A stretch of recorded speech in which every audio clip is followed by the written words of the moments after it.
Monsieur le Président, chers membres du jury, Mesdames, Messieurs, prendre la parole aujourd'hui, c'est porter la voix de 30 millions de Kurdes. Prendre la parole aujourd'hui, si librement, est un privilège que d'autres de ce peuple n'ont pas, non plus et n'auront plus jamais. Tel est le cas de Selahattin Demirtas que je me dois de défendre ici. Ce nom vous évoque peut-être quelque chose. Il est, pour toute personne d'origine kurde, synonyme d'une violation banalisée d'une liberté qui se trouve au cœur de toute société démocratique, la liberté d'expression. Selahattin Demirtas, avocat de formation, fervent défenseur des droits de l'homme et politicien turc d'origine kurde, réside au sein de la prison d'Edirne, en Turquie. 38 condamnations à perpétuité et des dizaines de milliers d'années d'emprisonnement sont requises. Vous avez bien entendu, des dizaines de milliers d'années.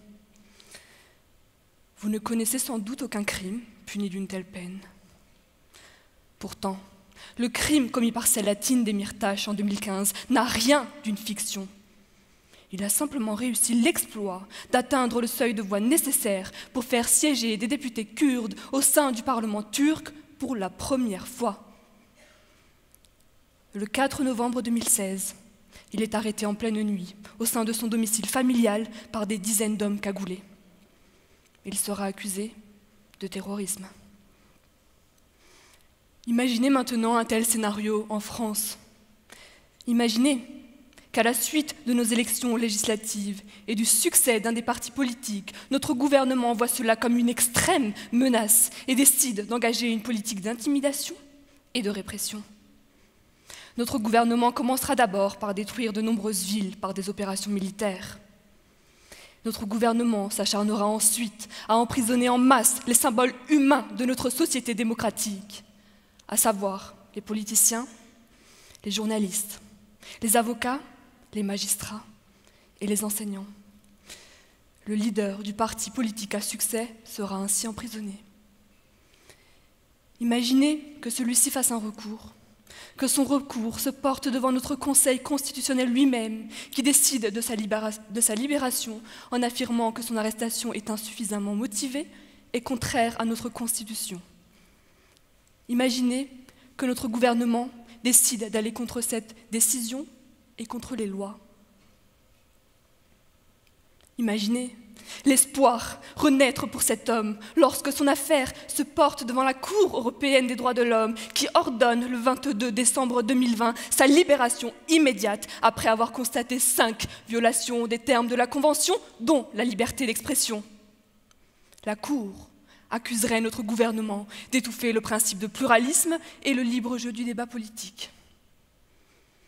Imaginez que cette décision ne soit pas respectée. Imaginez le désespoir d'un homme, de ses 2 enfants, de son épouse, de ses avocats et de tout un peuple. Nul besoin d'imagination. Ceci est une réalité à seulement 3 heures de vol de Paris au sein de la prison d'Edirne en Turquie. L'histoire de Selahattin Demirtas n'est malheureusement pas le cas isolé d'un homme politique kurde en Turquie. C'est l'histoire de dizaines de milliers de personnes kurdes ou pro-kurdes enfermées au sein des prisons turques. Prisons turques dont les conditions sont connues de tous comme étant extrêmes en raison de la double peine que subissent les prisonniers politiques. Des conditions qui se traduisent par des isolements arbitraires, des actes de torture, des mauvais traitements et des manques de soins conduisant à des centaines de décès. C'est l'histoire d'Ebru Timtik, avocate kurde, morte en 2020 dans sa cellule après un jeûne de la mort de 238 jours pour l'obtention d'un procès équitable. C'est l'histoire d'Elin Belek, chanteuse kurde, morte en 2020 après une grève de la faim pour pouvoir chanter dans sa langue maternelle, le kurde. C'est l'histoire de Garibay Gezer, militante pacifiste pro-kurde, morte en 2021 dans sa cellule d'isolement après avoir subi des actes de torture et des agressions sexuelles. C'est l'histoire d'Halil Güneş, militant pacifiste pro-kurde, mort en 2021 dans sa cellule après avoir subi des actes de torture lui ayant brisé les côtes. Toutes ces personnes sont qualifiées de terroristes. Mais vous le savez, le terrorisme lui-même se définit comme l'emploi systématique de la violence pour atteindre un but politique. Ressentez-vous de la terreur face à une personne exigeant un procès équitable? Ressentez-vous de la terreur face à une personne chantant dans une langue qui vous est étrangère? Ressentez-vous de la terreur face à des militants pacifiques? Ressentez-vous de la terreur face à une plaidoirie? Alors je vous le demande, qui inflige cette violence? À qui? Le but commun de toutes ces personnes était de faire naître des zones où la paix et la liberté manquaient. Leur crime commun est la lutte pour le respect des droits de l'homme pour lesquels la Turquie est engagée depuis son adhésion au Conseil de l'Europe en 1950. Pourtant, depuis sa création en 1959, la Cour européenne des droits de l'homme a rendu plus de 24 000 arrêts, dont 3 820 sont dirigés contre la Turquie, qui est en tête de liste. Depuis 1959, les chiffres sont alarmants, mais les exactions se poursuivent et s'aggravent à l'égard de la minorité kurde. Pour ce pays, l'expression est une arme si puissante, sa portée est tellement grande qu'elle tente vainement de l'emprisonner pour des milliers d'années. Mais 4 murs ne suffisent pas à vaincre la liberté d'expression. En effet, Selahattin Demirtas, privé de sa voix, l'a transformée en plume et a rédigé son premier recueil de nouvelles derrière les barreaux de sa cellule de prison. Alors oui, la défense de Selahattin Demirtas ne concerne pas un seul homme, mais tous les opprimés et tous les réprimés. La lutte pour sa libération ne concerne pas uniquement les Kurdes résistant contre leur négation, mais tout être humain attaché un tant soit peu à ses droits les plus fondamentaux.